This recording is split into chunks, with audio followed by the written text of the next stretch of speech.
So Derek C asks, how do I get more connected to the body and live there whilst living in a more heady and repressed society? Jesus Christ. All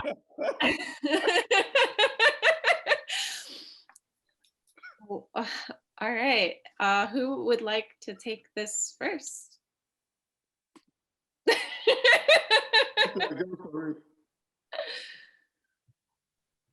What did you say? Sophia, go for it. Go for it. Oh, I'm going first. Okay, yeah. Well, I think I would actually love to answer this question, because I think that my relationship to like my body and sensuality and my actual writing practices are not actually, like, they're connected intellectually, but I don't have a somatic practice in my writing.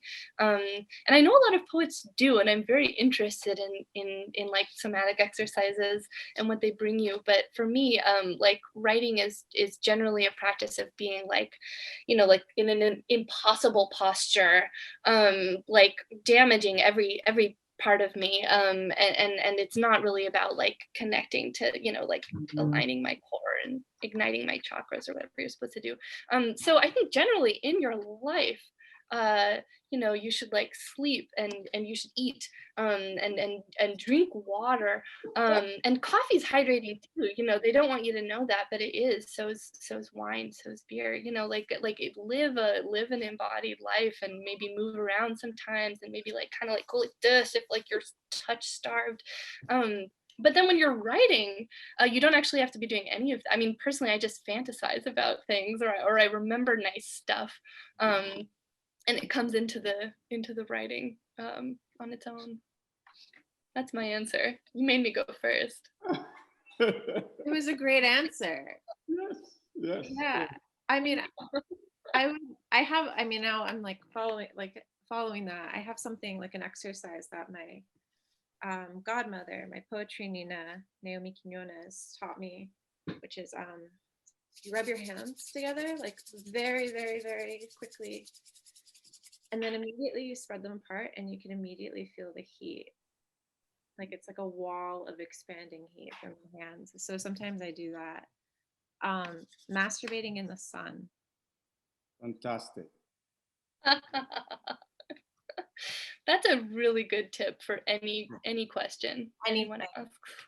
Anything. I mean, I don't know who is participating. My mother said that she might drop in, but masturbating in the sun and drinking lots of water. And if you take a 30-minute walk, your entire blood supply cycles through once. So. Yes, I think definitely that's a very, very important advice, masturbating in the sun. I will also recommend masturbating in the moonlight.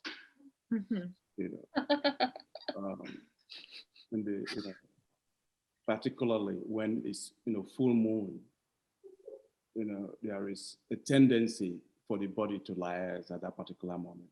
It's not even about the moon dragging the tides and all that. I'm simply talking about straightforward. So that there is something, at least for me, that seems to liaise with the moon. When the moon is out, there are more honey.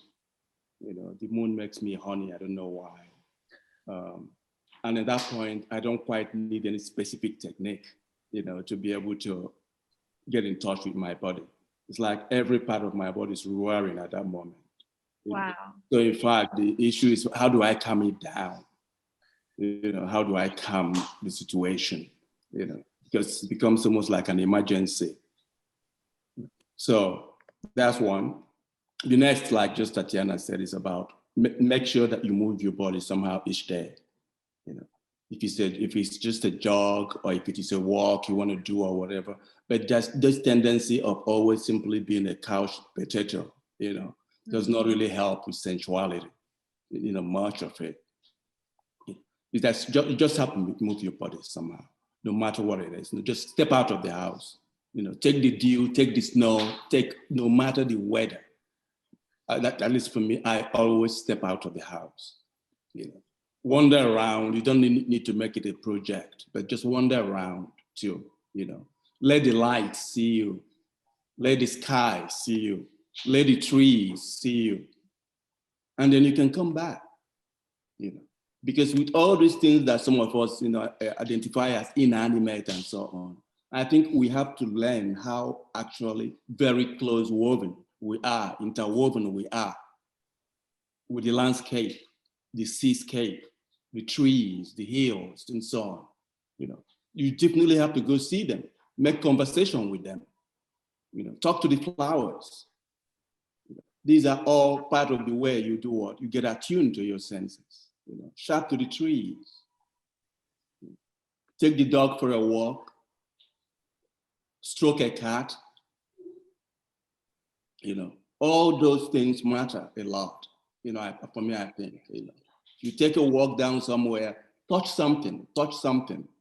You might just touch a promontory, you might just touch a tree, you might touch a grass or whatever it is, but be in touch with something. All this idea of always enclosing yourself because of either safety or whatever, right? I mean, it might be nice, but this is the way I say, I just need to be plugged into the universe. And some of these ways that I've mentioned and some of the ways that I'm plugged into the universe, I go say hello to the sun when it's rising in the morning. Wave to the body of water that's near where I live. I don't need to go there and jump into the water, but you just say hello to the water, while you walk by. So there are lots of things you can engage with, when even in a pandemic, when you don't have when you have such physical body, that's so close to you and all that. And I think by the time this becomes a habit, you realize actually that it's not something that you have to be thinking about how to do or find the techniques for doing it. It just becomes a part of you, it becomes natural. Because for me, what sensuality is really about, what it comes down to, it's about being natural to the universe we are in and being really a part of it. And not just being bystanders and observers. Always trying to observe and comment on it. You should be living, you should be jumping into it, be a part of it on a daily basis. That's the way I say it.